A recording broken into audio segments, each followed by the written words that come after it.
Yes, ma'am. I will get that taken care of right now. That is Great, so cool. Okay, so it is now 6:32, so we're going to go ahead and get started. We apologize if anybody's having an issue with the link. If you would, on our Facebook page, we have a new link posted there. So please, if you're watching this live and you'd like to come into the meeting, use the link that's been posted to come on in, because we'd love to answer any questions that you have. This is the second meeting of the EBD Subcommittee Group for Students and Families with Emotional and Behavioral Disabilities. I apologize for the mask, but I am at a location and I need to practice proper protocol. So I have my mask on. I hope everybody can hear me okay. I'm Lee Townley. I'm the chair of the committee. I have with us tonight Jen Ellis. She is with the ACE committee with the ESE advisory group, and she is doing all kinds of wonderful technical things that I am just amazed by. I have Lisa Math from, well, we have Lisa Math here, not I have her, but we have Lisa Math here from FND, and she's going to give us a presentation tonight on caregivers, and I'm going to let her explain all of it because it's a lot of great information on how to identify supports for children, some supports for children and families, and I don't want to steal any of her thunder because I'm going to get it wrong. And then we have Diane Egan is here. She is not on screen right now, but I see her name. She's joined us. She works with BCPS with the ESLS division. And Beth Williams is here as well. Oh, there she goes. Diane's camera came on. And then Beth Williams is here. She is the program specialist or program director for students with emotional and behavioral disabilities. Did I finally get it right? Curriculum supervisor, emotional behavioral disabilities. Dang it. One day I will get it right. I'm sorry. But we do have someone waiting in the waiting room, so they've been admitted. And so if any of you guys have any questions, please feel free to write them in the chat box. I'm going to go ahead and let Lisa start with her presentation now so that we can get as much information as we can. Thank you guys very much for joining us tonight. And Lisa, I'm going to turn it over to you. Great. Thank you so much, Lee. I am thrilled to be able to share this information with the families and even the professionals that are on here that may not know all of this information because it's very specific. I'm going to go ahead and share my screen, so give me just a second.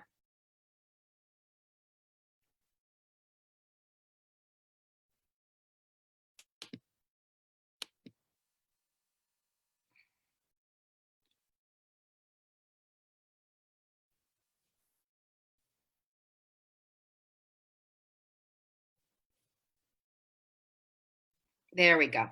So you should be able to see a slide that says parenting a child, and hopefully that black will go away. There it did. Parenting a child with mental health needs. And this is specifically one of 4 parts to the series. This specific one is the systems you will engage to support your child and family. So we're going to be talking a lot about the systems and that kind of information to help you understand how to navigate through the world of mental health. So before I begin, I want to tell you a little bit about myself.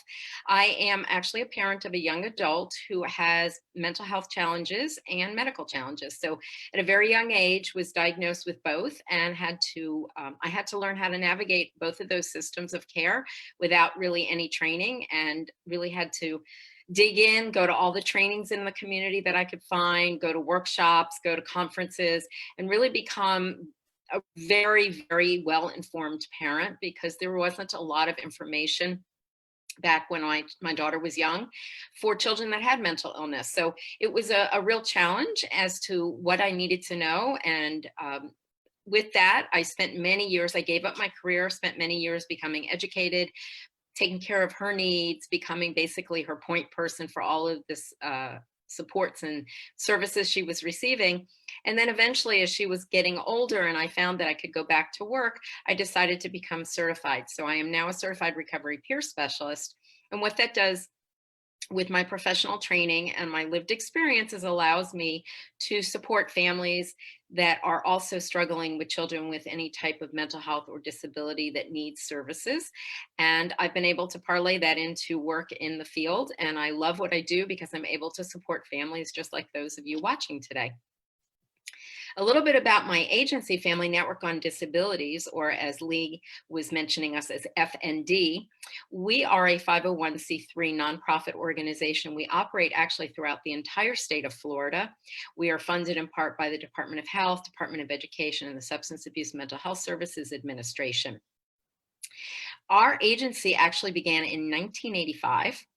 Grassroots movement, a bunch of families got together. They were struggling to find supports for their children with disabilities and decided to band together and create a small group. And now 35 years later, we are a state-run agency. We are well-known, well-respected, and we actually present all over the country at conferences because of the experience that we bring. What's really unique about our agency is that we're peer-run and peer-driven, meaning that we are really all either living with a loved one with a disability or have our own personal experiences and journeys with either a disability or special health challenge. So we are bringing lived experience to every time we engage with a professional or a family member. And it really does change the dynamic of the conversation. It really makes it a much more intimate and well-received experience for the families we work with.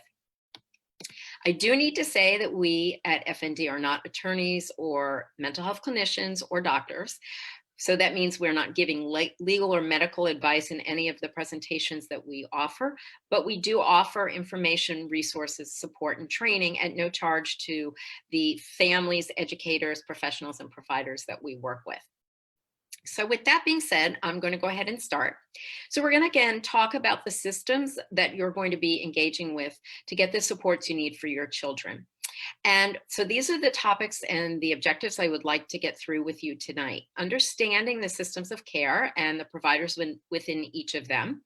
Learning how to navigate the school environment, which is a whole different story compared to some of the systems of care that we're familiar with.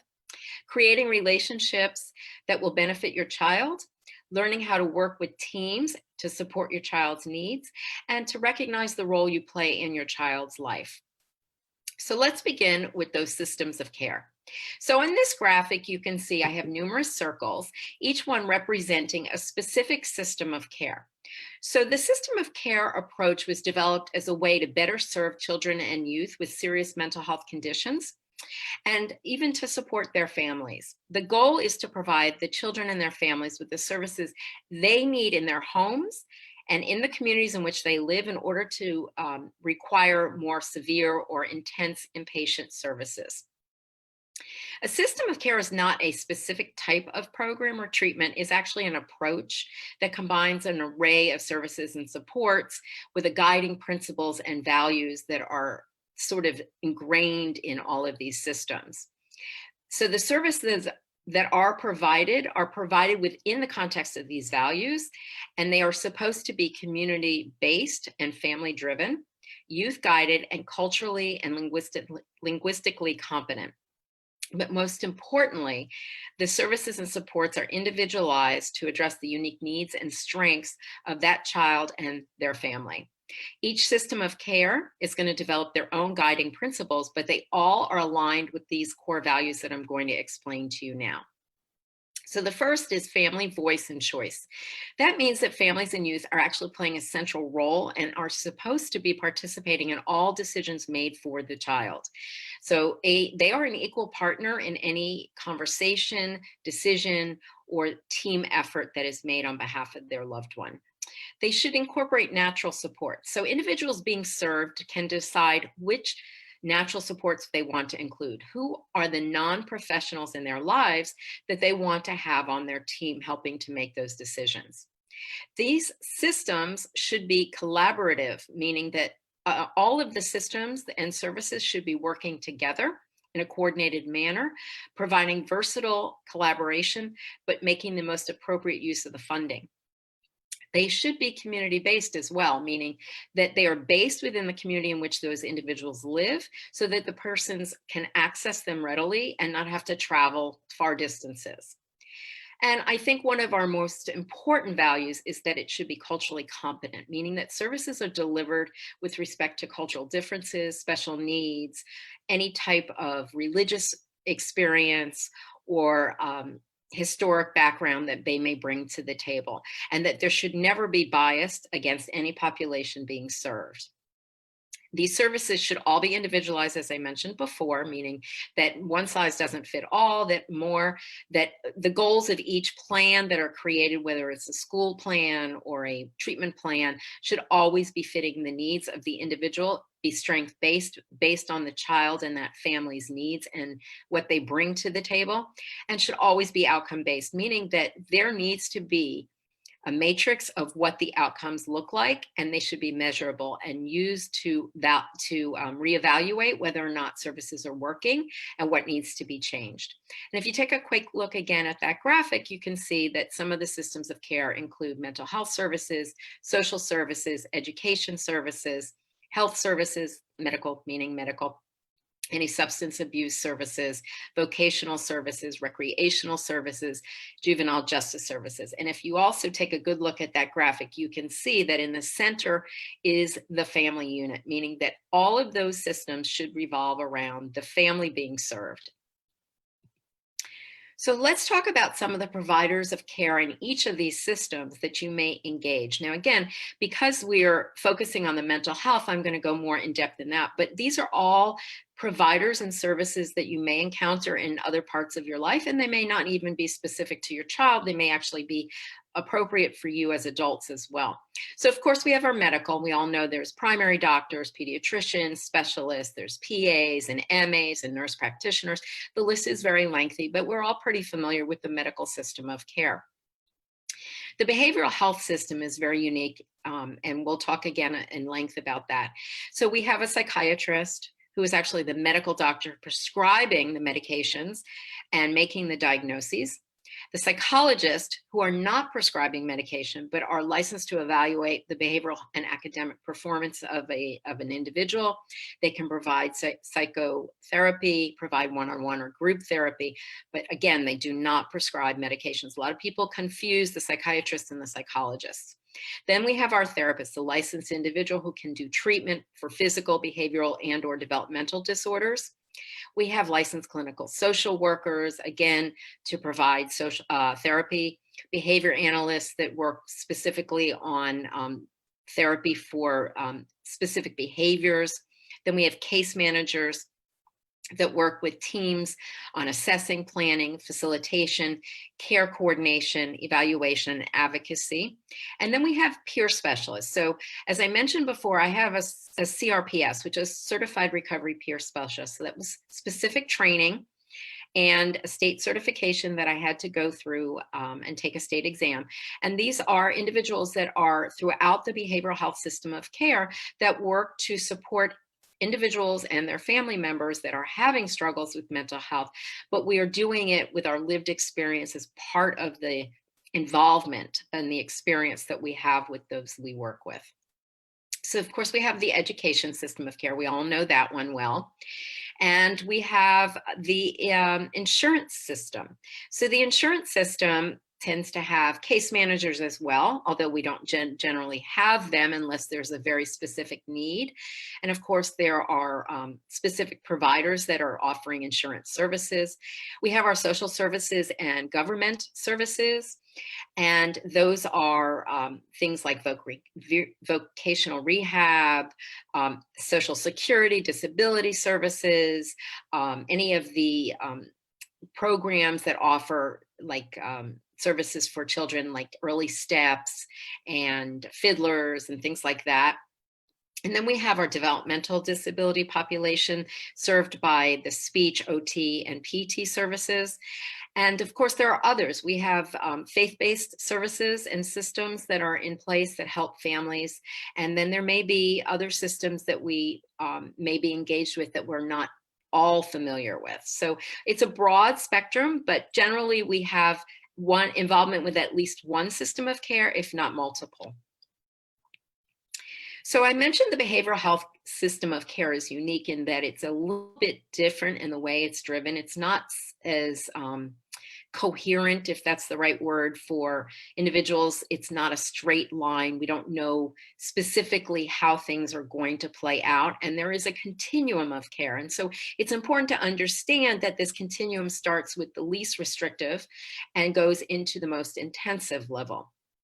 And so on this slide, I'm going to start with the least restrictive. So these are the office or outpatient appointments that generally a family may take a child to a psychiatrist if they need medication, or a psychologist for therapy. These are generally the initial stages of behavioral or mental health services. And it's usually when there are less intensive needs for that individual. So that's generally in an office, a doctor office setting, and the appointments are generally made. Then there may be home-based services. So that may mean that a mental health organization in the community is sending out a therapist or behavior analyst or some kind of parent advocate into the home to support that family and their needs. And that can be, again, a whole host of services can be done in a home place now. And of course, now we're doing many virtually. So that would be similar in that the home-based services would be considered also inclusive of virtual services. Generally, those services are not only just for the individual, but also for the family as well. Then there's day treatment. That means that an individual may need intensive outpatient programs that are provided in a psychiatric environment. Sometimes it's a hospital, sometimes it's a clinic, but an individual may need to have very intense daytime treatment, including meeting with a psychiatrist and meeting in group therapy and one-on-one. And sometimes that's done 5 days a week if an individual is at a point where that many services are required. And that would be the next step up, would be the day hospitalization. Many times if there are needs for medication to be administered and there needs to be oversight, it would be done in a partial hospitalization situation. So we're moving up the continuum for more intensive treatment. So the next stage is when an individual may need behavioral intervention because of a crisis. So at this point in time, that is usually called a Baker Act, meaning that at this point, the individual with the mental illness has gotten to a point where their loved ones or the individuals around them can no longer either keep them safe, or they don't feel safe themselves and they feel that other interventions are required. So the way the Baker Act works is that an individual designated by the Baker Act law must assess the individual in crisis to determine if there's an immediate danger of that individual harming themselves or others. So people believe that parents have the right to Baker Act. No, they don't actually do the Baker Act. They don't initiate it, but they can call on individuals like a psychiatrist, a doctor, or a clinician, or a law enforcement officer who has the right to initiate a Baker Act to come into the situation, assess it, and make that determination. If a Baker Act is initiated, at that point, that individual would be taken to an inpatient facility, usually a crisis unit, for 72 hours observation. And the individual would be assessed by a psychiatrist and a team, and they would determine whether or not that the crisis has been stabilized, whether medication was required, and whether or not they're safe to go back into the community environment. If they deemed that they're safe, they would be released. And if they're not deemed safe to go back into the community, there's a possibility they would be put into inpatient or residential treatment at that point for further services to be provided in a safe environment. There's also therapeutic group homes and respite care. So respite care is actually for adults with a diagnosable mental illness. This is not available for children. It's not respite care like you would get if you have a child with a developmental disability and you get services coming into your home for you to leave and go have a break. This is a very different experience. This is when an adult with a mental illness feels that there may be an imminent danger of crisis coming on. And instead of waiting for it to go to the level where a Baker Act intervention might be needed, they can go to these respite facilities where there are individuals there to oversee the situation and to help them de-escalate. They can get immediate therapy and be helped without having to do a Baker Act. So these are generally not available in South Florida. We do have them in Florida, but they're not here in South Florida. So the last time I checked, I believe there is one in Gainesville. and another one in North Florida, I believe, but they are not available in South Florida, and they are not available for children under the age of 18. And the therapeutic group home is generally a step down environment if an individual has to be put in residential or has been put in a situation for, let's say, a 30-day stay in a treatment facility. There may be a step down from that particular situation or the inpatient residential into a group home where they would be able to go out into the community, but they would still receive services in a group home environment where there's 24-hour oversight. And then there's the short-term inpatient residential, which would be, again, maybe a 30-day stay. And then there's residential treatment, generally 3 months or longer, where the child or an adult, and that can also be in residential, would be there for an extended period of time. The children, when they are there, are going to school as well. So they would be receiving their IEP services through a hospital homebound program that would be through the residential facility. So that's just an overview of the continuum of care for the behavioral health. As you can see, it's very different from the medical system of care. And if you do have any questions, please feel free to put those in the chat, and I will address those at the end because I may answer some of your questions going forward. Whoops, sorry about that. Let's talk about the school system. So we sort of have the behavioral health system, and we know the medical system.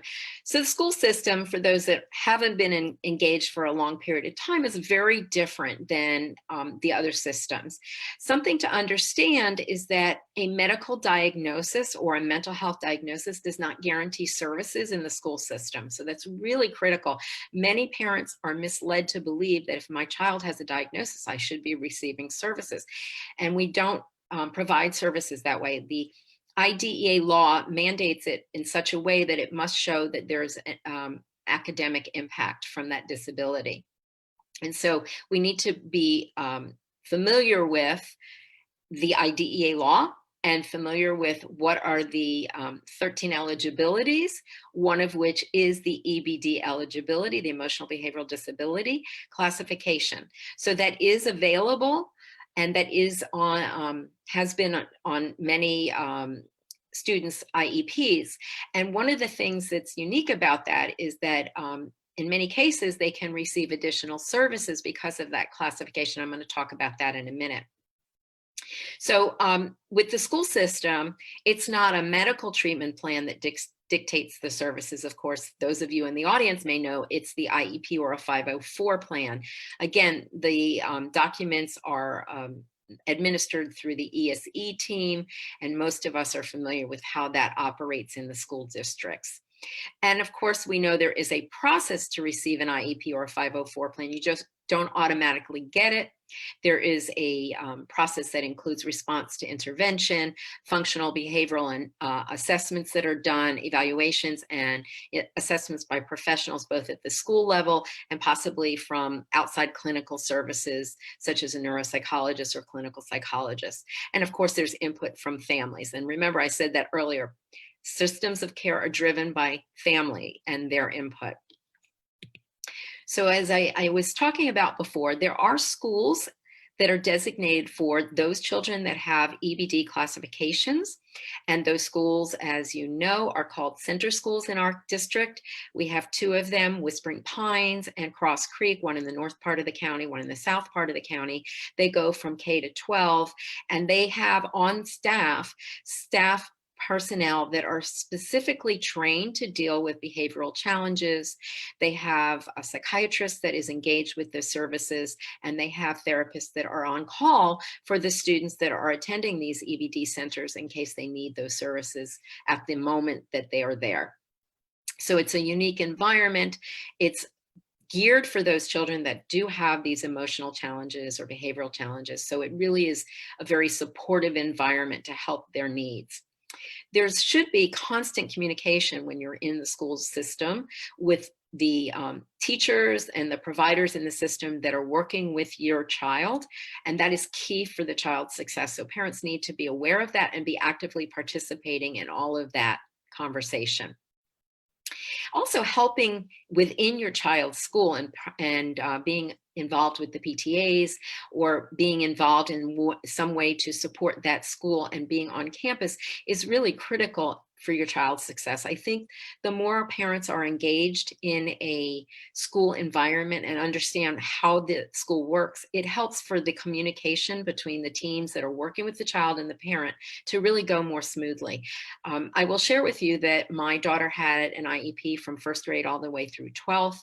I was not only involved on the PTA on their board, but I was also a volunteer at the school, and I was also working as a substitute in that school. So my eyes were there from various perspectives, and I was able to truly understand how that system worked and it really helped me to support my child and to communicate my child's needs to that school.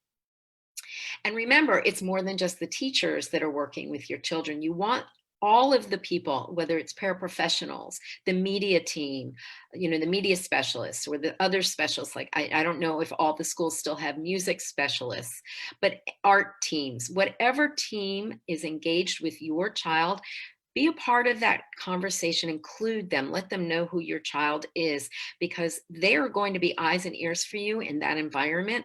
And I remember when I had a conversation with my daughter's IEP team, I asked to include all the specials teachers in a meeting so I could share with them some ways to engage my child, to have them understand her disability and how to work with her as opposed to how to fight her and trying to get her to do what she needed to do. And I will share with you that all the specials teachers came to me after that meeting I had with them and thanked me, because they said parents don't take the time to tell us how to engage their children successfully.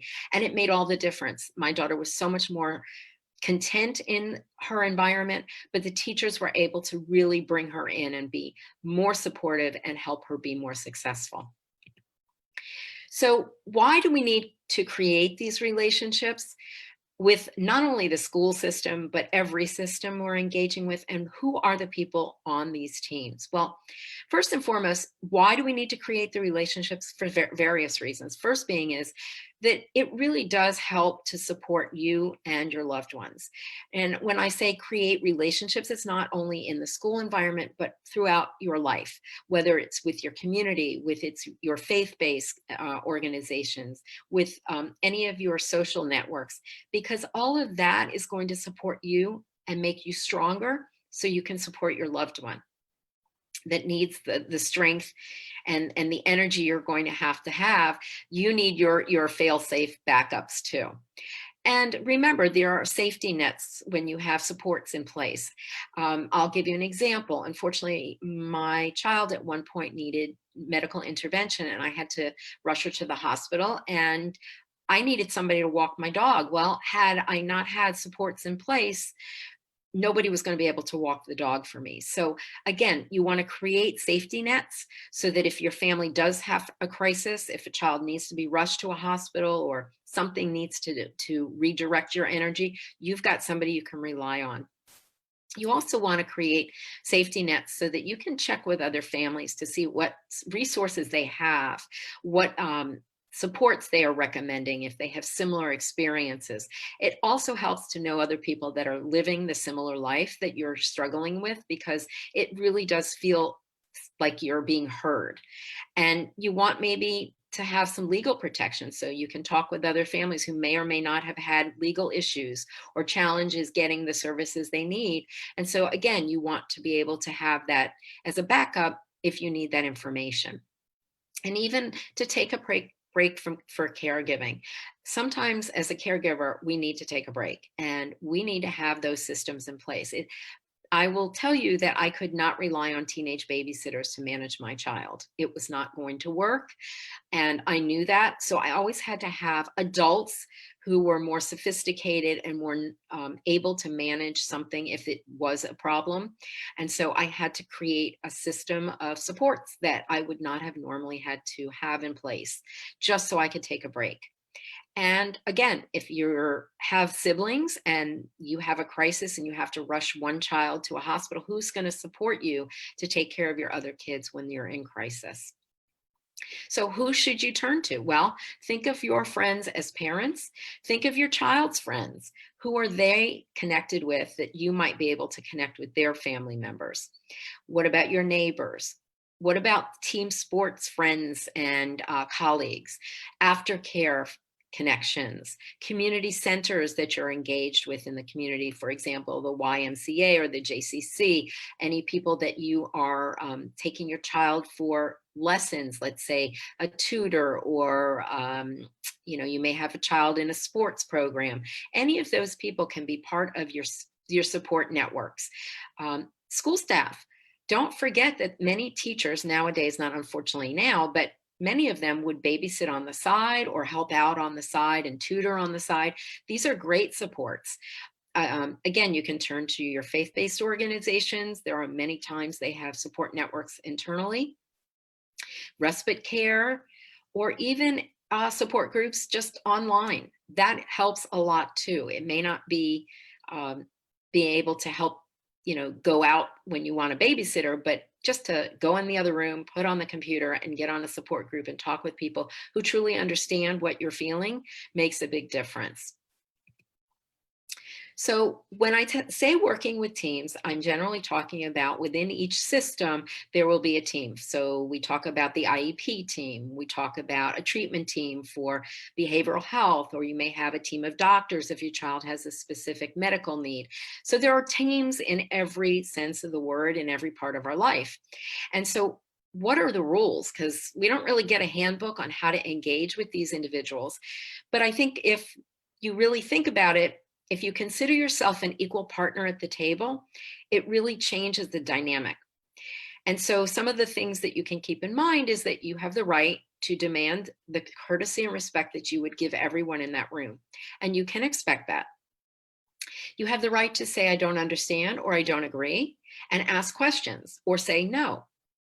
You have a point of view that you can share. Make sure you share it, because you as a parent are the only person in that room who truly knows your child in every environment and in every aspect. So you're really the expert of your child in that room, no matter what team it is. You want to keep in contact regularly with the team members. Make sure that they all have the information being filtered around and shared so that everybody's on the same page. Everybody has the most current information or evidence that they need for treatment plans and so forth, whether it be, again, an IEP team or a mental health services team. Provide feedback. Important for the providers you're working with to understand, is it working? Are the services helping? Are you seeing a difference? And if not, what are the ways that they can change whatever services are being rendered so that that child can be more successful? And if you're not getting your needs met, find out, what is the grievance process? You have a right to understand it, to know it, and access it if necessary. Even with an IEP, there is a due process department that you can check in with if you have questions about your IEP not being covered correctly or presented correctly in the services that they're supposed to be doing. Same thing with the medical team. There's a grievance policy. Same thing with the behavioral health services. There are grievance policies in every system of care, and we always want to understand them and know that we have access to them. Learn what you can expect from the team. Most importantly, always be as professional as possible. You want to be respected, as I said earlier, but you want to make sure they understand that you're there, you're serious about being a part of the team and contributing to that team. Be assertive, but not aggressive. You do not want to come across as demanding and overbearing and expecting things that you may not be entitled to through those services. So you want to be able to say your piece, explain your needs, but do it in a respectful, assertive type way. And then, of course, ask the right questions. The who, what, where, when, why, and how are really critical to understand that the services your child is receiving are the appropriate ones and how they will be administered. So when you're collaborating with professionals, you want to remember, as I said earlier, you have an equal voice, an equal part in that process. And you want to build these relationships with these professionals because that will make sure that your services are being respected. Remember that, because many parents feel when they go into meetings, especially IEP meetings, that they are not being respected. They are not feeling equal, and you should absolutely be treated appropriately and given the opportunity to voice your concerns. You should be directly involved with decisions regarding your child in any of the systems that you're engaged with. Again, that's part of the core principles that I shared with you before in every system of care. Remember, you are the only constant in your child's life. You actually are the link of the prior to the past, meaning prior to receiving services, the current, meaning while they're receiving services, and whether or not the present is going to be successful and those services being continued. The professionals may be the experts on certain parts of the system, but you are the expert of your child. And you always have to go into your meetings with every team and every professional with that on your mind.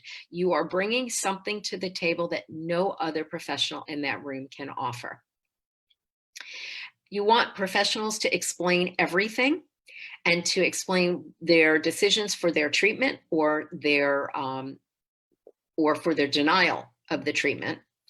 And also understand and respect that every member of that team is also bringing expertise, knowledge, and a perspective as well. So give them equal time and equal mindfulness. And make sure that the plan that is being finalized, including your approval, includes goals, strategies, services, supports, reports on progress, and open communication. Making sure you always get an explanation, as I mentioned, and making sure that that plan is complete is truly part of what makes your child become successful, because you've done your job as an equal partner on that team. So I want to just leave you with a couple of things. I'm not going to ask you to do this, but I think one of the things you want to think about is, what are your roles in your child's life? So we often think of ourselves as caregivers, which we are, and we are parents, but we are so much more than that. And if you sit back and you were to literally make a list of everything you do for your child, you'd be shocked at how many roles you play. For example, you're a team captain, you're a cheerleader, you're an advocate, you're a navigator, you're a social director, you're a medical director, you're a chaperone and driver, you're an emotional support, you're a buddy, and you're a friend. Most importantly, you are your child's number one advocate, and never, never forget that. You are your expert on the child that you are bringing to that school, that you are bringing to that doctor, or you're bringing to that behavioral health provider. You are the expert on that child. They may be able to provide the services for you and your loved one, but you are going to be bringing insight that no one else can. So I'm just going to conclude quickly with a little bit more on how we can support you and your loved one. Family Network on Disabilities, as I mentioned, is statewide. We have numerous divisions, as you can see on the slide here. We have POPN, PSN, and PEN, and I know Allie's been a great support of the ESE team here in Broward, and the EBD committee as well. And those three divisions support families that have children with disabilities in the school systems, and they will support you through age 22, when your child's age 22. Then there's the Family Star program, which I oversee. That is a program that, again, is statewide, but we manage and support families that have a loved one to the age of 26 with any type of complex medical condition, special healthcare need, or developmental disability. And then United Families for Children's Mental Health, which is another part of the grant that I also manage for the state. And that is a program where we support individuals to age 26 again, that may have mental health challenges, and support them and their families. We also have a trust division where we support families that may need to create a special needs trust. And we have a wonderful program called Dadvocates. And Dadvocates is a program unique for fathers who may be raising loved ones with disabilities. On here, you can see our website, fndusa.org, an incredible resource bank. We have social stories. We have a sound bank where you can help children if they need to desensitize to certain sounds out in the community.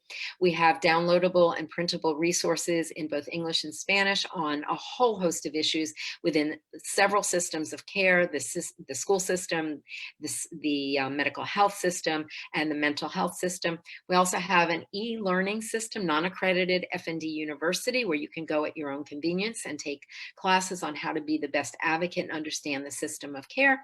And finally, this is our 800 number, 800-825-5736, where you can reach us, give us a call, let us know what your needs are. If the child has mental health challenges or medical needs, I would be supporting you and my team. If there are additional needs in the school districts, then we would have our PTI, Parent Training Information Centers, reach out to you to support you in the schools team. And that's it. At this point, I'm all ready to take any questions. Anybody got any questions for me? I have a comment. Sure. Hi. That was a very nice presentation. Thank you very much. Thank you. Thank you. I appreciate it. Very informative. Great. Great. I'm glad. That's what I hope to do. And I'd like to make a comment too. One thing I think I thought I had my video on, but it doesn't matter. You guys provide a great service, Lisa, and I know for me as a parent, those resources and the information weren't always there. We knew what the school needed and wanted because my husband and I are both teachers. We both work with special needs students with special needs, and our daughter has special needs as well. She goes to Whispering Pines, but when it came to finding resources outside in the community, it was very difficult to do.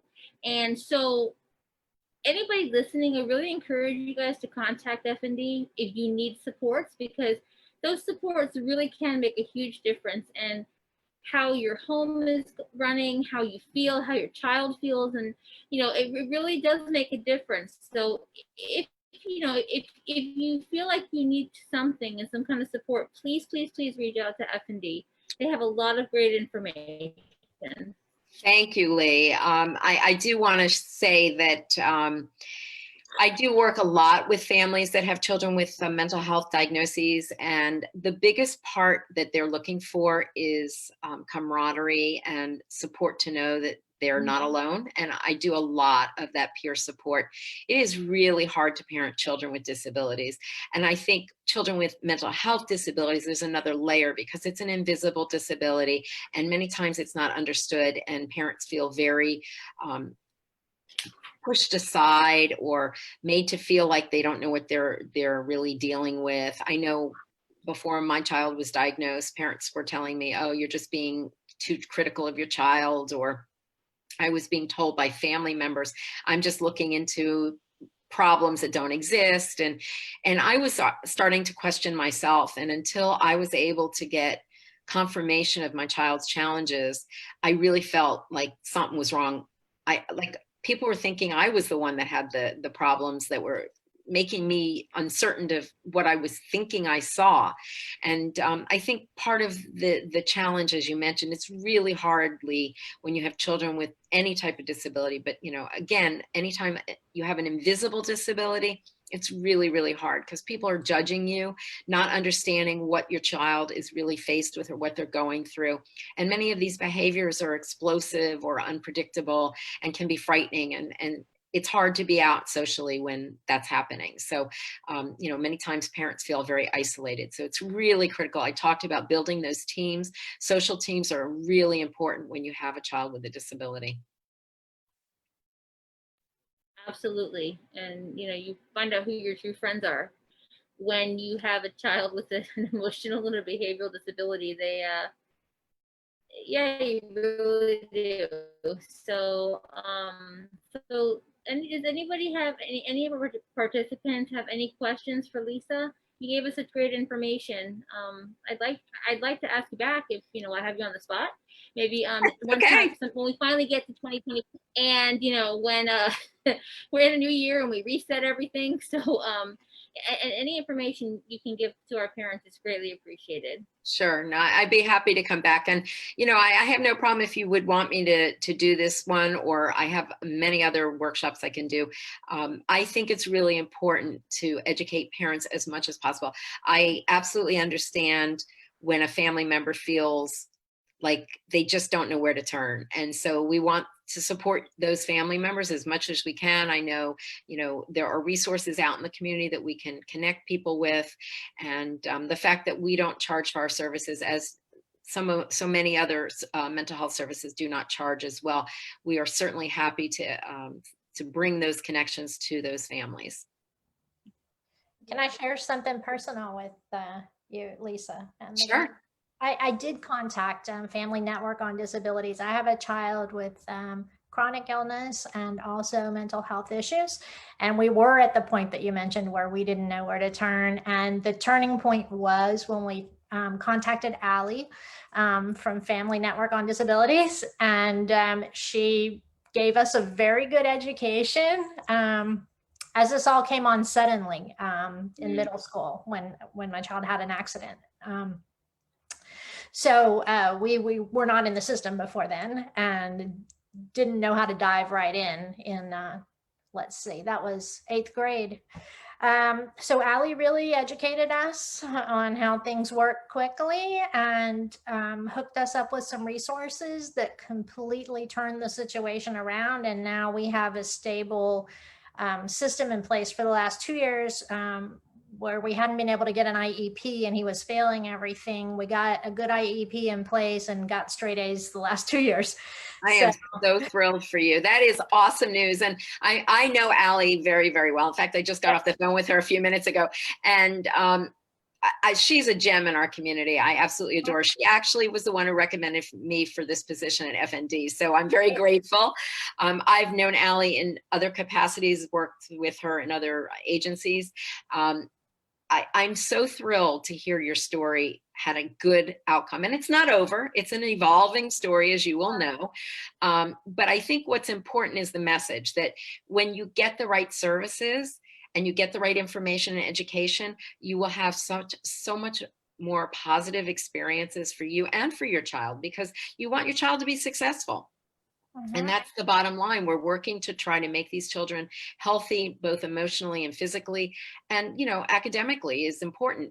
There's so much to be said for those middle school years, which, by the way, is generally when many children are diagnosed with mental health challenges. So be aware, because the hormones tend to trigger a lot of behaviors that are latent, and they're sitting there and they're just waiting for that trigger to come from the hormones. And then all of a sudden your world is turned upside down. So although you may have felt it came on suddenly, chances are there may have been some things that you weren't noticing or changes that may have been subtle. And then that accident may have triggered something in your child. So yeah, many people are shocked when they suddenly see transformation of their child's behavior.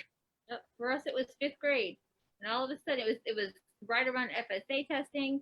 Something happened at school, and yeah, it just, you know, but we suspected there might be some underlying things, but it just kind of went poof, and middle school made it worse. And so yeah, but I'm glad your story turned out well. That's so nice to hear, because all we've been hearing are, well, okay, not all we've been hearing, but we hear so much about it didn't work out for me. It didn't work out for me.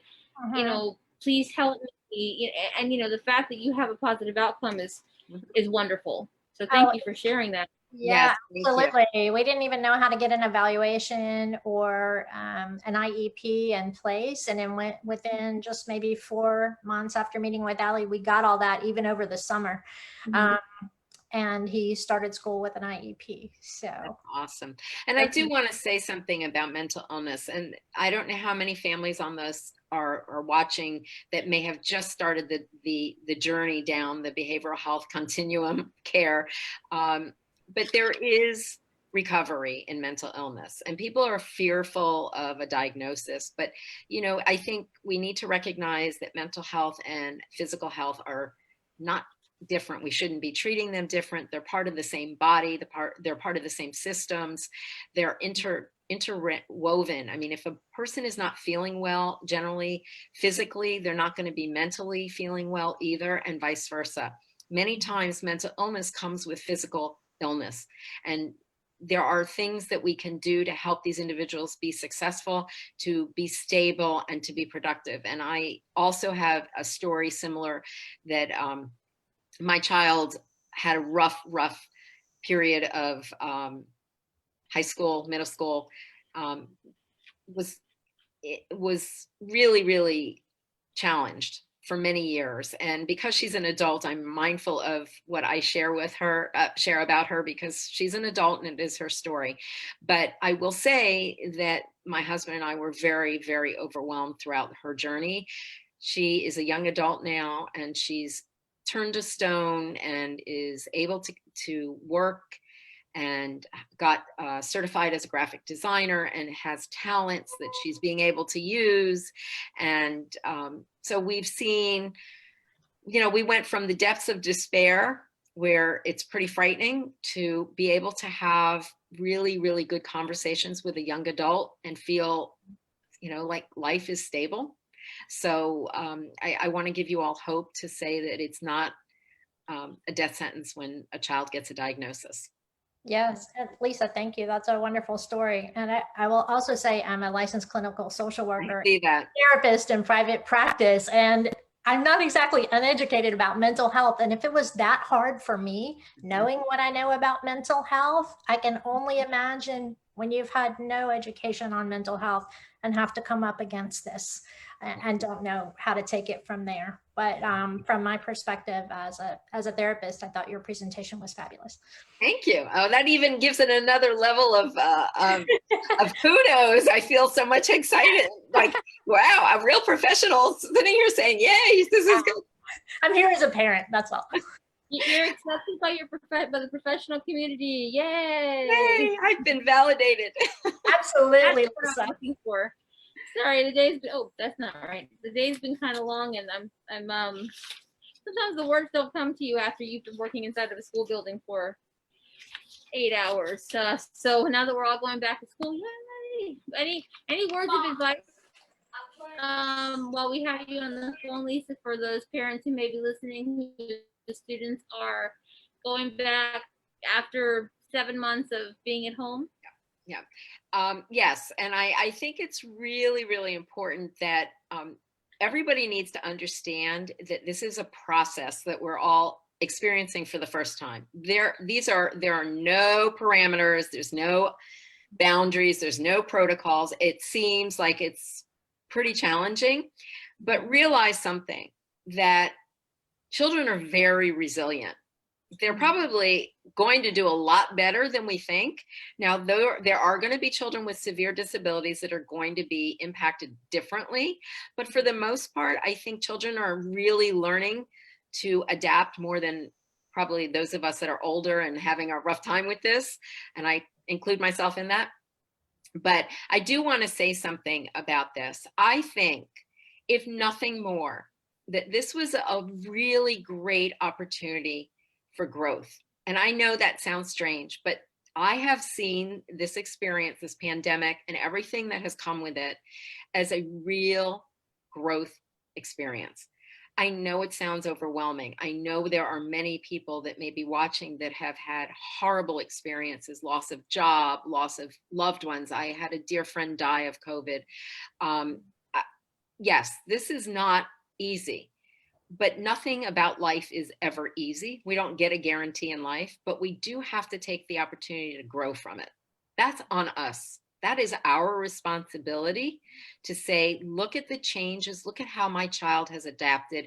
Praise your children every opportunity you get. Let them know that you really are impressed with how much they have done, how much they've accomplished, whether it be a little bit or a lot, it doesn't matter. These children thrive from positive reinforcement. Do that constantly. Give them the kudos they deserve. This wasn't easy for them. This was really challenging for these kids. And we just don't recognize sometimes, as bad as it was, how good this was too. So I encourage everybody to see it from the positive as opposed to the negative. That's nice. Good advice. Thank you, Lisa. All right, well, I'm going to give you a round of applause. Thank you so much for being a part of tonight's presentation, Lisa. And we're definitely going to have you back. We'll talk and see how things shape up. Oh, you got a round of applause from Beth. So great Thank job. you, everyone. And speaking of Beth, I'm going to segue into that. We have Thank you, Lisa. Actually, Great can job we, tonight. And Diane, Can Ian? we grab, oh, I was just gonna say, can we grab Diane real quick first? I was just gonna say they're here, and I'd like to give them the opportunity to say something. So yes, Diane, you have the floor. Well, good evening, everybody. I'm so excited to see the participants who are here and also on Facebook Live. And I just wanted to thank Lisa for sharing all those amazing resources. It was a fabulous presentation. And it was very inspiring to listen to you, reflecting back, talking about your journey with your child and how in the beginning, how overwhelming it was and how your search for, figuring out how to support your child. And then the outcome of, that it sounds like your child is doing what they love in graphic design and being able to really embrace, their passion and find their path. And so, I just was really inspired by that as a person who started off as an EBD teacher myself, way back at the beginning of my career. I'm always so excited to hear about how people get through that journey and then figure things out, because you're right, we all have challenges and they just may look different. And you really, inspired me tonight. I just can't thank you enough for sharing all that. And that sharing that journey really helps other families to realize that it is a process. You made some other great points about the hidden disability part. It is so hard. I have family members myself that have struggled with some of these things, and the fact that no one really understands why is that happening, because they look typical, so to speak, whatever that means. And, from the outside, like everyone else, and really not understanding why they may be reacting to situations and coping in ways that don't appear to make sense, but completely make sense from their own perspective. So very compassionate approach to the way that you shared your resources and your thoughts. And I just think everybody really benefited from that. I just wanted to thank you. And I did I introduce myself? I'm Diane Egan. I'm the director of pre-K through elementary. And I'm very lucky to be part of our ESLS team. We have some great people on our team, and we love supporting our advisory groups because we know how valuable they are in supporting our families. And the other point you made was about that community, that sometimes when you have a child with a disability, you feel very isolated and that no one knows what you're going through or understands. And to be able to connect with people who have similar experiences really helps to empower you to figure out, how can I approach it? And that may not be my challenge. I have a different one, but being able to connect with people and hearing different ways to solve problems. I know I've certainly done that throughout my life, and trying to work through, not just as a teacher and school administrator and now director. I use those through my job and my personal and professional life in so many ways. So thanks again, Lisa, for sharing that. And I'll turn it over to Beth, but please know we're here to answer any questions that you have. Yeah, good evening. I cannot remember how to change my background. I am not standing out on the beach right now, but maybe this helps you all to relax seeing the beach scene. I had a meeting the other day where they told us to put it on to something relaxing, and I chose that, and I'll have to brush up on how to change the background screen. But I think it really does make me think about the times that we're in and how stressful it can be, and that we do need to find places and things to think about that do help us to kind of calm down. So the beach is one of those for me, for sure. I really appreciated your presentation. I think that's wonderful, and I loved hearing your story, your own story, as well as, which I have heard before, but it was a nice reminder of the success. And it's good for us to be reminded of that in the work that we're doing. And the other young lady, I believe that was Karen, shared her success story as well. And I just loved hearing about how well your son is doing, and all those A's, and that's just wonderful. Thank you. So we get called a lot. I especially do when times are challenging and things aren't going as well. And so it is really nice to hear those success stories as well. So I know that in your presentation, you mentioned that we do have 4 students who are eligible for EBD. A couple of our locations, Whispering Pines and Cross Creek. But I also wanted to mention that we have the majority of our students with an eligibility of EBD are actually on our general education campuses.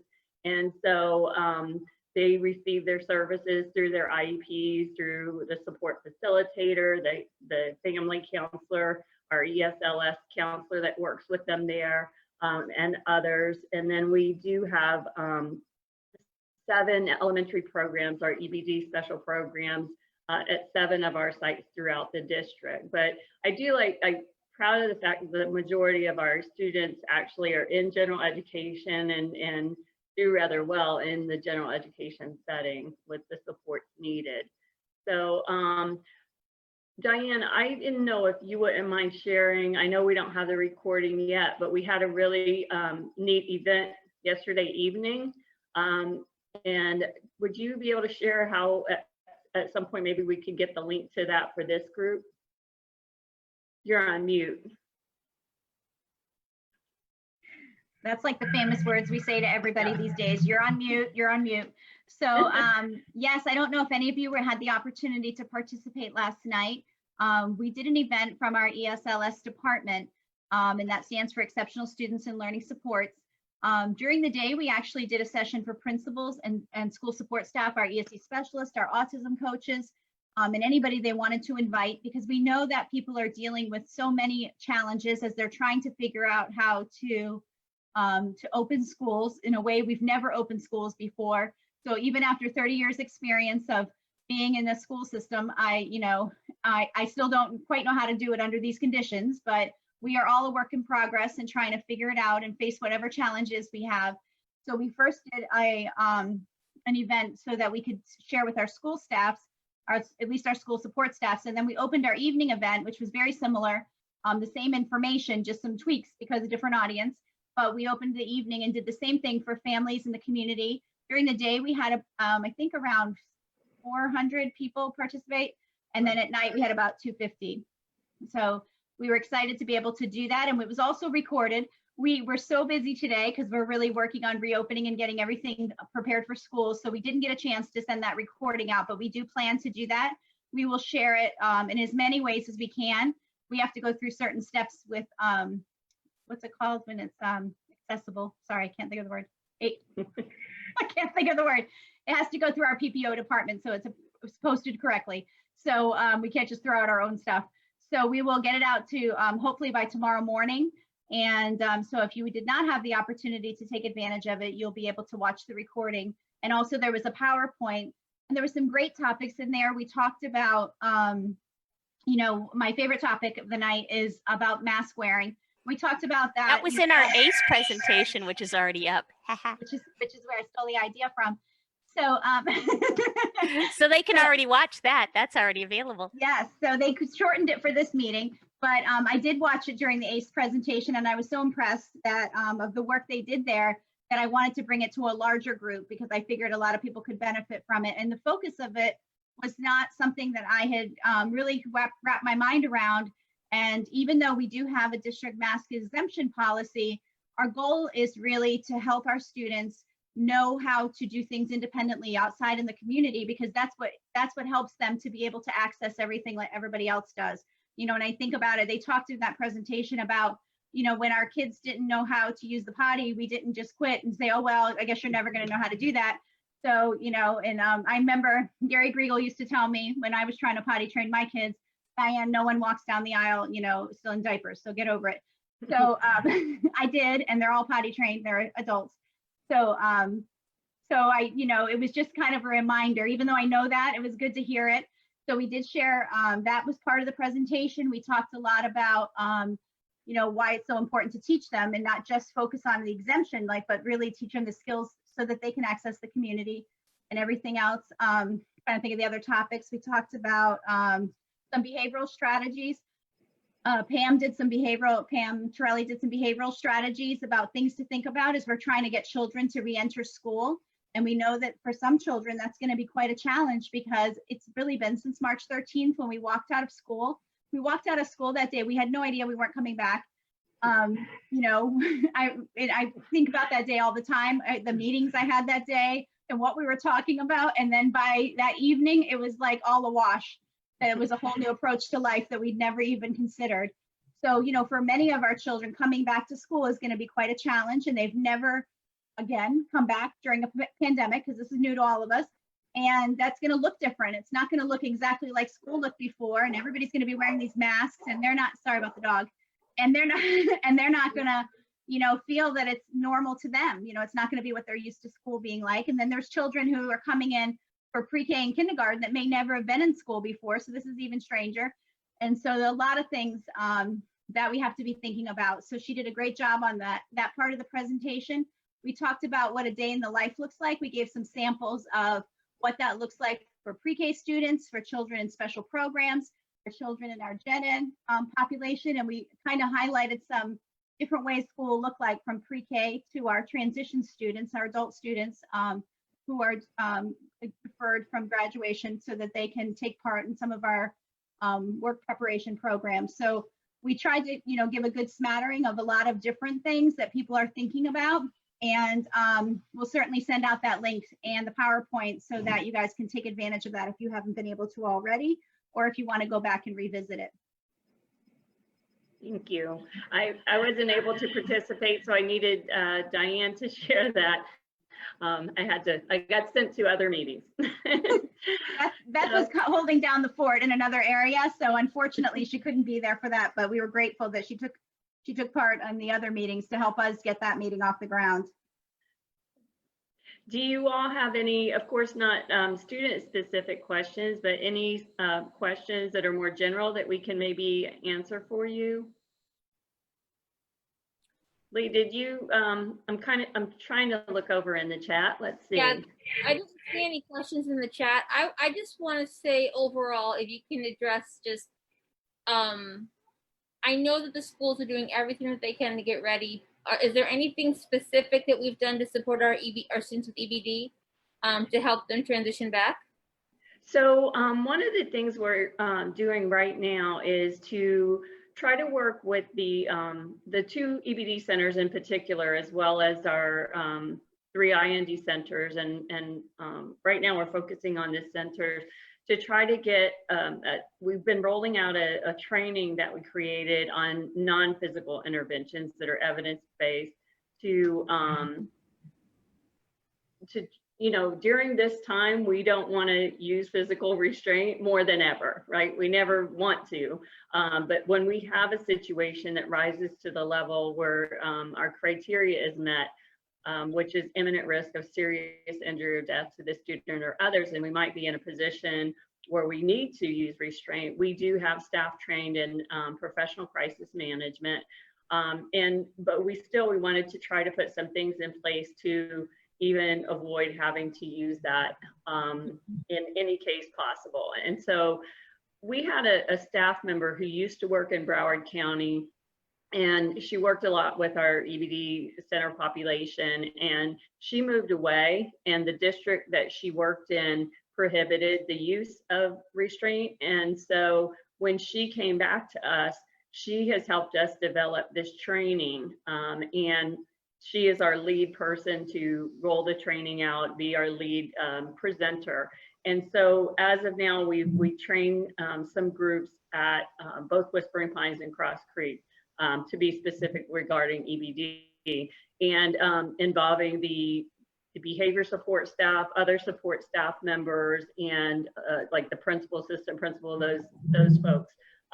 Because of the change in the start date, we have to adjust our plan.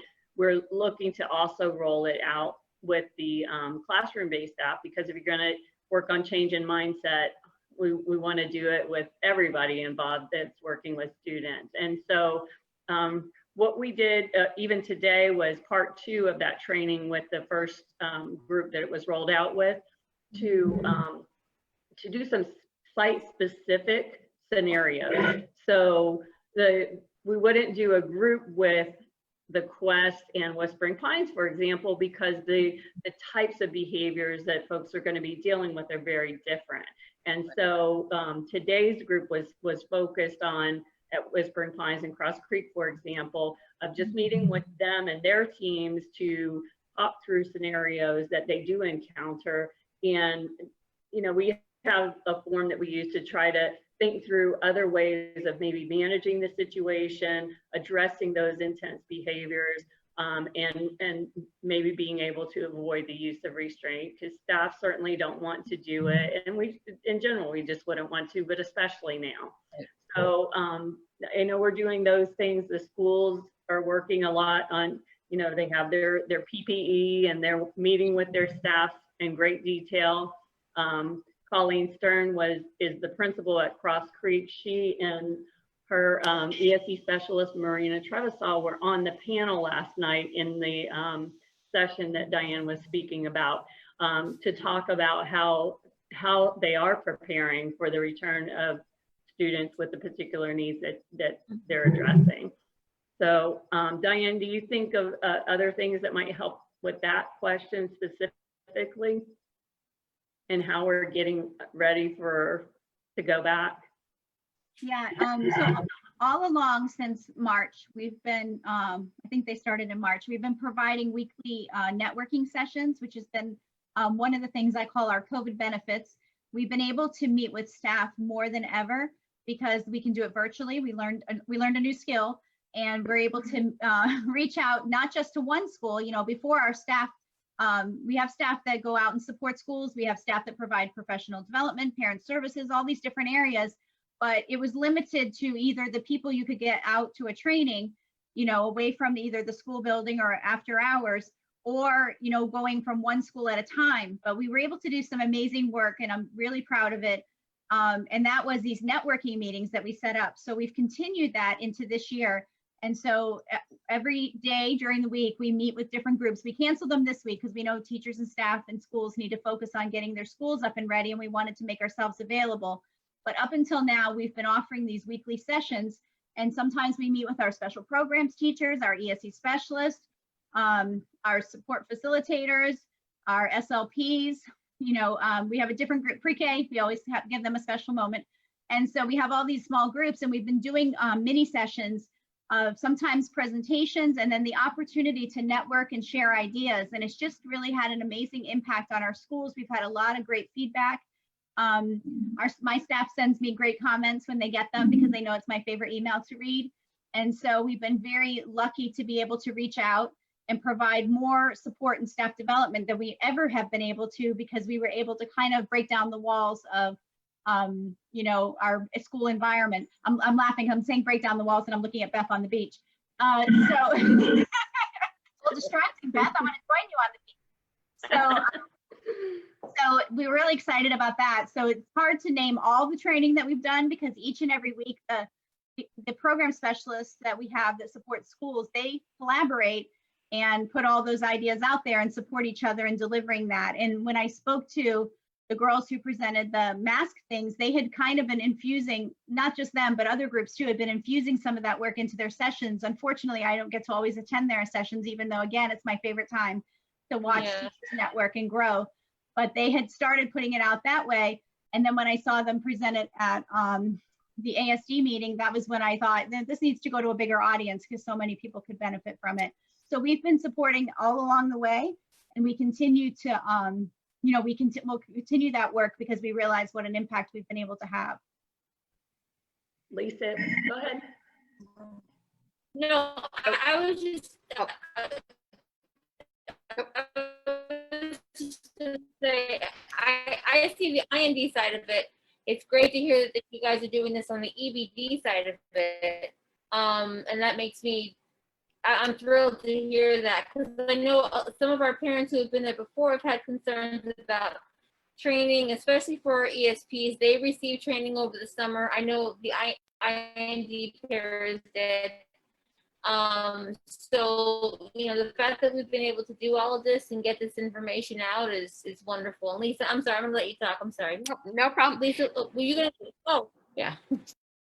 So I guess I, as a parent and as a professional, my biggest concern is children are coming back traumatized, and the amount of trauma-informed care, education that's going to be needed to work with these kids, whether they witnessed a death in the family, whether they witnessed their family lose jobs, whether they had to be evicted by from their household, their home rather, because they couldn't pay bills. I mean, and then of course being kind of stuck in a home, which is atypical for children to be, locked up and cooped up for so many months. It stunts their emotional and social development. So I'm really concerned from both parent and professional perspective that there's an adequate amount of trauma-informed training going on to deal with kids who potentially could come back into that environment and be triggered by something and have a breakdown.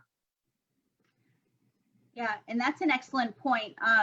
I know what our district has really talked about that quite a bit. I'm not actually on that work group, but we've talked about how important it is. And our own psychologists have shared out a great deal of mental health resources to the schools several times. They keep sharing them, to put them on the forefront of their thinking. And we've also adopted a mindfulness initiative that every class starts the day with every day they start with 10 minutes of mindfulness, because we really want to get kids to slow down and kind of have time to reflect. And I never knew that growing up, that we should do that. And of course, as an adult now, a little late, but I'm still trying to embrace that, because I never knew how important that could be, and what impact that could have. And certainly in these crazy times that we don't know and understand, because they're not typical. And they're changing, they're ever changing, and the rules are changing, and we're trying to figure things out. That I do think it's such an important piece. So we'll continue to promote that. I know that they've worked a lot with their social workers and psychologists and really shared that information. And of course, they provide supports to schools, but it is an ever important piece. And I didn't, till later, I didn't understand the word trauma and what trauma meant. And we now have a much deeper understanding of trauma-informed care and trauma-informed support. And it's something we definitely need to continue to support. I think it was a great point. Thank you for sharing that. Yeah, and Diane, I'm sorry, Beth, if I could just add one more thing to that. I think it's phenomenal that you're really putting the supports out there for the staff and the teaching teams, but I think that also needs to trickle down to the families, and that somewhere there has to be information going out readily and regularly to the parents, because again, it might be that right now the kids are okay, and then in 3 months there's an episode and the parents aren't going to know where to turn. So, if there's any way we can get the list of resources for our community, I know the school districts have them, that can go out in, maybe the first packet for registration has gone out, but maybe there's some kind of packet that can go out, I don't know, in the next round of whatever information has to go out to the parents. That's a great suggestion, and I'll bring that back. I was just going to mention, Lee, I think that you have Shantae presenting at the next meeting, Shantae Cummings, our SEDNet coordinator. Maybe she'll be able to also share some of that information with the group at the next session. And I'll email her for that. That would be great.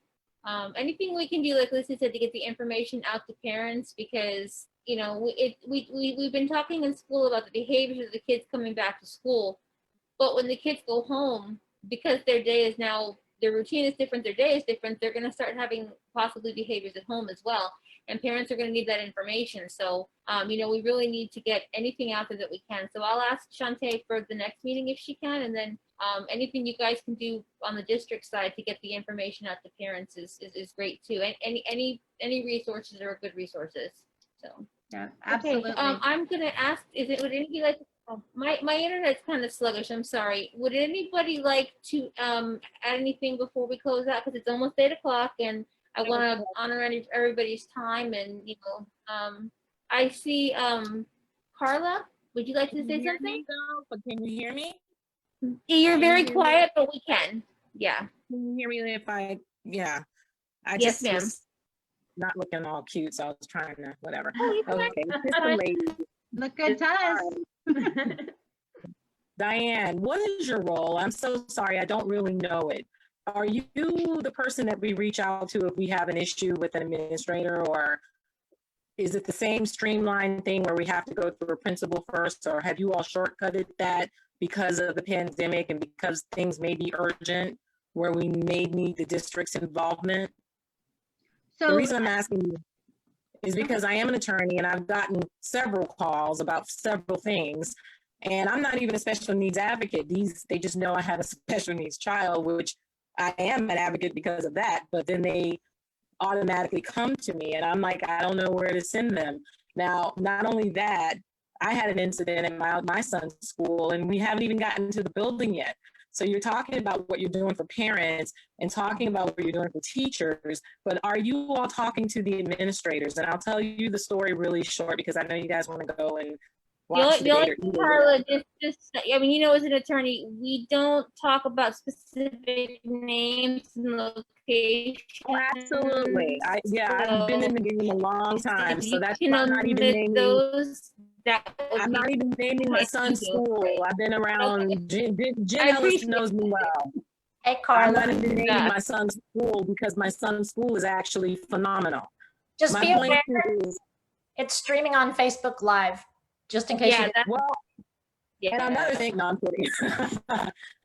No, yeah. For I didn't several realize reasons. that until halfway through. For several reasons, I keep anonymity, but the real reason is because the school is actually phenomenal.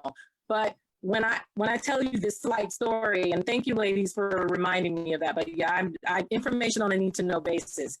I asked for my son's red book this week, and there's a particular administrator at the school that's very whatever.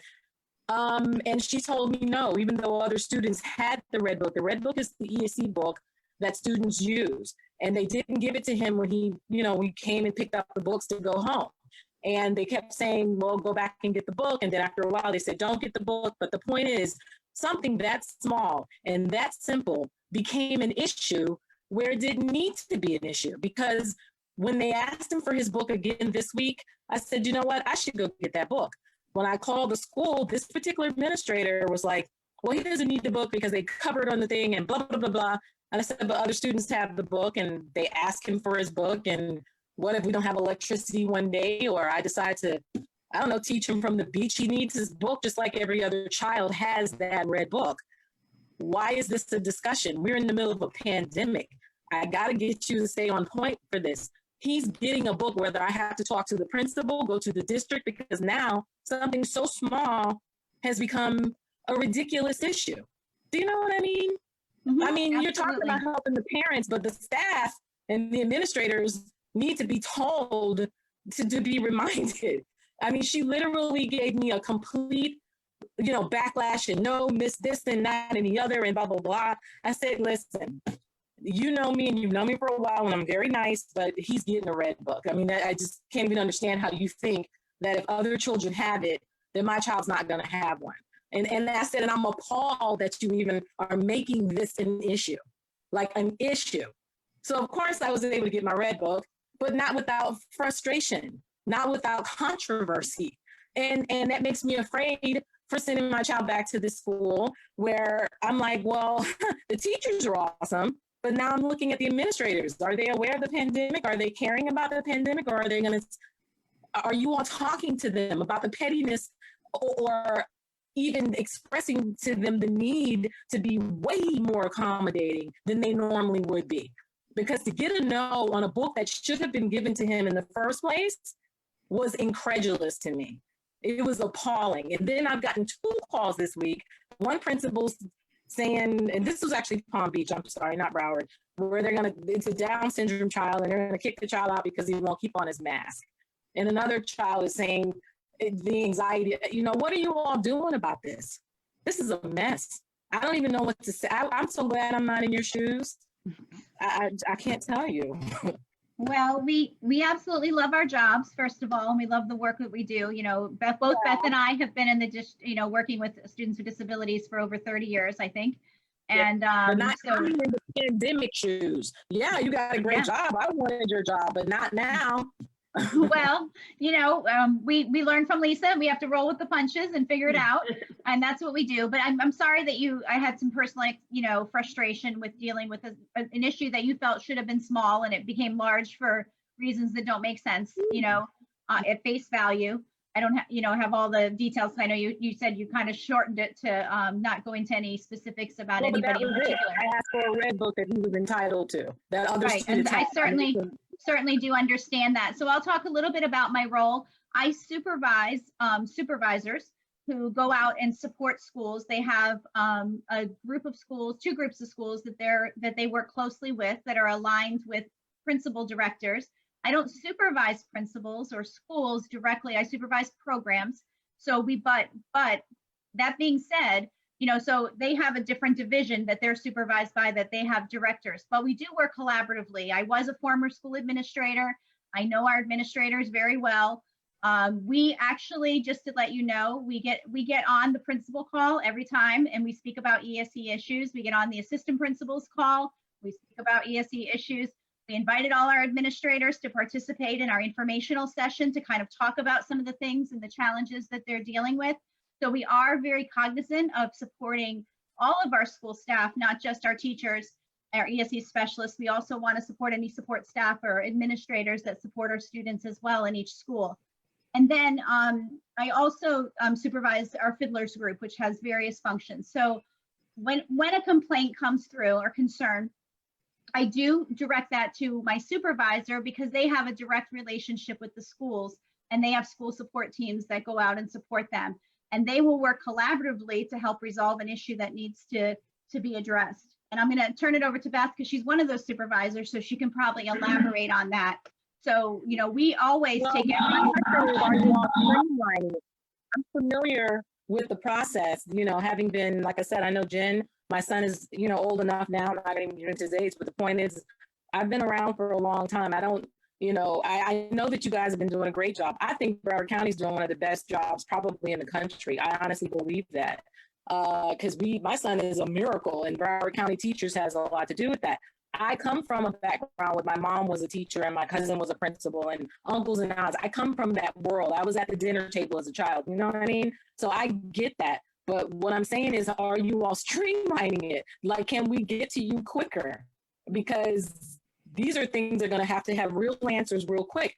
I am an attorney. This administrator happens to know me, and she's just she's just the negative Nelly. I'm just going to just say it. But the thing is, what if I were another parent that didn't know my rights, that doesn't know the process, and it becomes something small and wow. Like I said, I know you have a great job, but right now it's going to be, if you have people like that particular administrator handling parents, ESE parents, and we're already different. I mean, come on now, we're a different beast altogether. Dealing with over something so simple. I mean, I wish I could give you more information about it because trust me when I tell you, it literally, and I guess that's where you're like, I don't know all the facts. Bottom line is, it was about a red book, period. I mean, literally. I have an IEP with them tomorrow and I'm going to bring it up there to just let them know you guys have to be kinder to these parents and you have to be a little bit more just, come on now. I mean, let's just roll with it and let's make it happen. It wasn't like I was asking for something where I missed the deadline and blah, blah, blah, blah, blah. It wasn't anything like that. It was a red book that he was entitled to that they made a mistake and did give him. And several other students didn't get either. So it was just. So I hear you. I hear how frustrated you are. And certainly you're connected with people who are reaching out to you. Yeah. I just put our numbers in the chat for our office. You can certainly call our office at any time. We do, of course, encourage people to go through the schools before coming to us, but you can call our office anytime. The number's there in the chat. And also, if it's a concern where a parent liaison, we have two parent liaisons who work directly with parents to work with the school. And if it's an issue that one of them might be able to help with, I put that number there as well. That's 754-321-3410, and our main number is 754-321-3400. So what typically happens is if Diane gets the call and it's this particular school, she knows who the supervisor is and forwards it to us. If it's one of my schools, it'll come to me and my staff and I will look into it. So that's how that works. I know it's 8:01, Lee. I don't know if I'll tell them to go to the principal first as is protocol. But if it doesn't work, I'll definitely say that there's another option. And we welcome working collaboratively with schools to resolve issues because ultimately, sometimes can help be a liaison between them. But we do know we always have to go back to the school because we can't come up with a solution outside the building, right? We always have to go back to the people in the building and work collaboratively. Right. Listen, I'm And- a and former you know, that- prosecutor. I get it. But I like I said, this week I just thought this is the precursor of how the rest of the school year is going to be. Like they didn't get the memo that we're in a pandemic and that parents, you know, I don't know. We got to work. All I'm saying is we're one big happy family, whether we're Republican, Democrat, or any of those things, and we got to work through this together. I We think agree we with you. Call for a red book, give it to them. I think we have to give the teachers a break too. Huh? I think we have to give the teachers and the administration a little extra leeway during this time too. They're traumatized as well as the students and the parents. And I really have given them a lot of extra leeway and a lot of things that I know seem small to us, but I think that they have so much on their plate that sometimes it's just. No, let me just say this.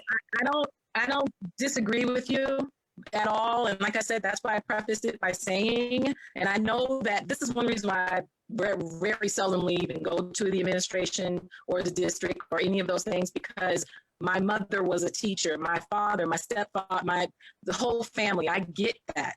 But Yeah, the they're point is, I incredible cannot parents. impress upon you enough how trite this was. And usually when people hear, oh, she's a lawyer, she must be just that, you know, and you know what? I'm not. But the thing is, when I tell you that it was literally about a book that my son was entitled to, that he needs for his ESE class, and that they have been asking about, you know, you all are finding it unbelievable. And that's okay. But it is exactly what it was. So, and I'm saying, just like you all are backing them and saying they're frustrated too, I know that. But I didn't think that if I called and said, hey, that red book that the ESE teacher has been telling me to get, I'm going to go by and pick it up. And I didn't expect to get no. I didn't expect to get any of that. You know what I'm saying? So sometimes things. Yeah, Hello?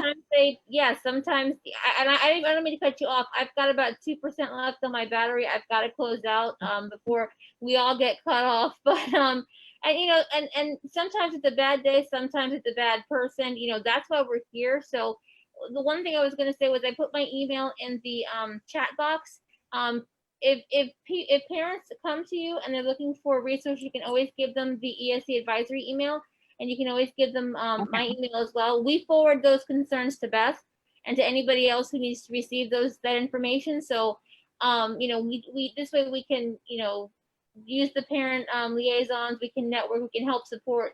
You know, because sometimes it is a combination of a bad day, a bad this, a bad that, but it still needs to get fixed. So we know that. But Diane wanted you to know she didn't just leave. She got booted off of her internet, so she apologized. no, I saw that. She didn't want to be a lawyer. So, but thank you guys all very much for everything tonight. We're gonna go ahead and close out our meeting. We'll be back here in October, I believe October 2nd. We're gonna have Shantae Cummings from SEDNet.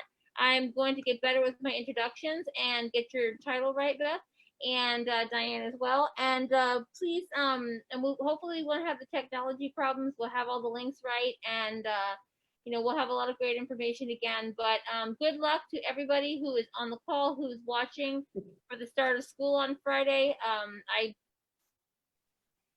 As a teacher, as a parent, you know, we all are going to need a lot of luck and a lot of prayers. So I hope everybody has a better start than and a good start, Carla. I really do hope you have that. So I really do. But He's gonna be fine. No, they have a great school. I'm not complaining about the school. I just couldn't, you know, I made my point. The administrator was she was beyond the pale. I got you. Trust me. I got you. So, but thank you guys, everybody, for coming tonight and being a part of your watching if you were in the call. And we will see you guys in November. Sorry, November 2nd. We'll see you guys then. Thank you. Have a great night. Have a great year. Thanks, you too. everyone. All right, bye-bye.